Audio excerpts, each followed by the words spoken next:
प्रथमतः या ठिकाणी सत्ताधारी जे पक्ष आहेत त्यांचा निषेध आहे आणि विरोधी पक्ष आहे त्यांचा सुद्धा निषेध आहे।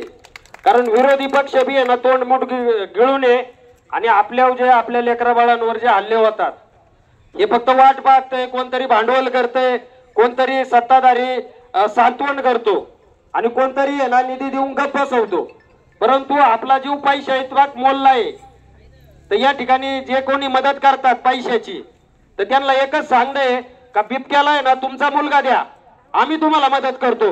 50 लाखाची 1 कोटीची आम्ही सामान्य नागरिक मदत करतो, फक्त तुमचं पोरग सोडा बिबट्यामध्ये। आणि यापुढे जर हल्ले नाही थांबले तर हे वनपाल वनरक्षक आणि त्यांचे काय आरोपी जे अधिकारी यांना तर खरं पाहायला गेलं तर जंगलात बांधून ठेवलं पाहिजे आणि इथून पुढे तेच होणार आहे। आणि हे मंत्री संत्री कोण आता मागच्या वेळेस 8 दिवसापूर्वी पिंपरखेडला पंचतळे या ठिकाणी घटना घडली, त्या ठिकाणच्या नागरिकांनी एकच मागणी केली का त्या ठिकाणी कलेक्टर आणि वनमंत्री आले पाहिजे, परंतु वनमंत्र्यांना यायला टाइम नाही, कलेक्टरला यायला टाइम नाही आणि त्या ठिकाणी पोकळ आश्वासनं देतात। त्या अगोदर एक आजी वारली 200 पिंजरे लावतो म्हटले, तुमचे 200 पिंजरे गेले कुठं?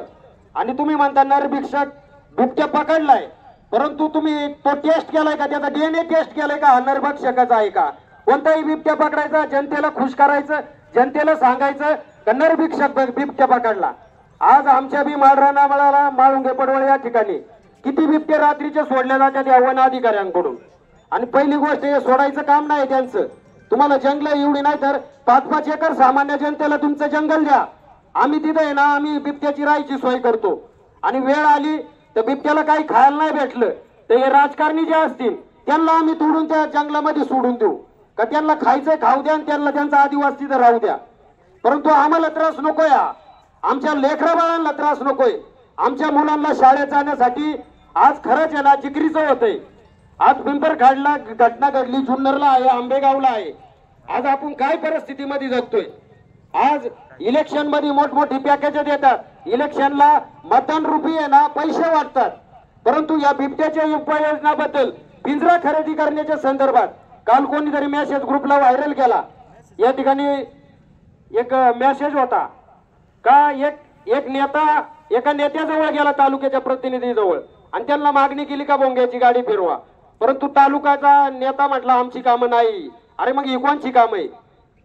या आमदार खासदारांची कामं काय का जनता मेल्यावर फक्त सांत्वन करायला यायचं, गप मिळून गप बसायचं आणि विरोधी पक्षाचे नेते बी कुठे?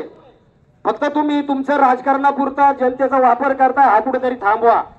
आणि वेळीच आजचं आंदोलन हे सर्वपक्षीय सामान्य जनतेचं आहे। सुरेश भाऊ निकम साहेब या ठिकाणी आपण उपस्थित आहेत एक पक्षाचे पदाधिकारी म्हणून, तर पुढचं आंदोलन हे सामान्य जनतांनी ज्यावेळेस हातात घेतलेलं असेल त्यावेळेस एकाही राजकारण्याला सुट्टी नसेल।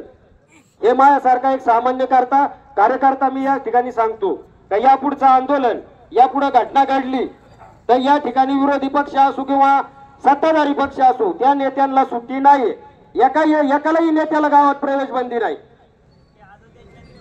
आजच नाही, आज सगळे जमले तिथं, त्यांना वॉर्निंग देतोय, ज्या वेळेस आता इथून पुढे ज्या निवडणूक आहे एकालाही निवडणुकीला प्रचारात येऊन द्यायचं नाही गावामध्ये।